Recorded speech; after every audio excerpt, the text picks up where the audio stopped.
Serial गुम में किसी के प्यार में रीवा ईशान पर चिल्लाती हुई नजर आएगी। वेल दोस्तों, हम आपको बता दें कि रीवा अनाथ आश्रम पहुँच जाती है और अनाथ आश्रम में वो ईशान और सवी दोनों को एक साथ देख लेती है।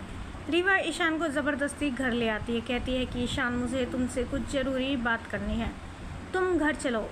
ईशान रीवा के साथ घर तो आ जाता है और ईशान रीवा से पूछता है कि क्या हुआ रीवा, तुम इतनी गुस्से में मुझे यहाँ सीधा घर खींच कर क्यों ले आई।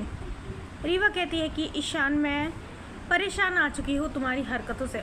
आखिर तुम चाहते क्या हो, मुझे अपनी दिल की बात तुम साफ साफ बता दो। आखिर क्यों नहीं तुम सवी का पीछा छोड़ देते। तुम्हारा और सवी का डिवोर्स हो चुका है, लेकिन पता नहीं तुम क्यों उसके आगे पीछे घूमते रहते हो। तुम्हें हमारे आने वाले कल के बारे में बिल्कुल भी नहीं पड़ी है। अगर तुम्हें पड़ी है तो सिर्फ और सिर्फ उस गवार सवी की। ऐसा क्या है उसमें जो तुम तुरंत दौड़े दौड़े उसी के पास चले जाते हो। ईशान कहता है कि रीवा, ये तुम क्या बोले जा रही हो। मैं क्यों सवी के पास जाऊंगा।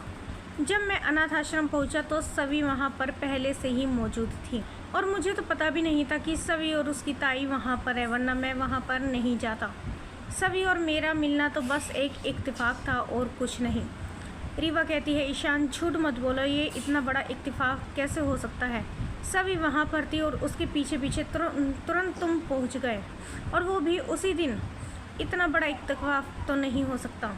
देखो ईशान, अगर तुम्हें मुझसे शादी नहीं करनी है तो मुझे साफ साफ बता दो। मैं बार बार हर्ट नहीं हो सकती, मैं एक बार अपने दिल को समझा लूँगी, लेकिन रोज़ रोज़ का हर्ट होना मुझसे नहीं होता। आए दिन तुम मुझे हर्ट करते रहते हो और बार बार सवी से बात करने का बहाना ढूंढते रहते हो। वहीं सुरेखा भी ईशान से कहती है, ईशान, ये रीवा क्या कह रही है। अगर तुझे रीवा से शादी करनी है तो उसे साफ साफ बता दे। उस लड़की ने हमारे घर में आकर कितना कुछ बर्बाद कर दिया, लेकिन एक तुम हो कि उसका पीछा करना नहीं छोड़ते हो। आखिर तुम्हें ज़रूरत क्या है सवी का पीछा करने की। सवी अब तुम्हारी और इस घर की कुछ भी नहीं लगती है, इसलिए उसे उसके हाल पर छोड़ दो। ईशान कहता है, अक्का साहब, जैसा आप लोग सोच रहे हैं वैसा कुछ भी नहीं है। मेरा सवी से अब कोई भी मतलब नहीं है। और बात रही रीवा से शादी करने की, तो मैं रीवा से शादी हर हाल में करूँगा। इसके लिए मुझे कोई भी नहीं रोक सकता। वेल दोस्तों, सीरियल में इस ट्विस्ट को लेकर आप कितने एक्साइटेड हैं, हमें अपनी राय कमेंट्स में ज़रूर बताइएगा। और नहीं किया है चैनल को सब्सक्राइब तो जल्दी से कर ले, जिससे सीरियल से जुड़ी सारी अपडेट हम आप तक लेकर पहुँचे सबसे पहले।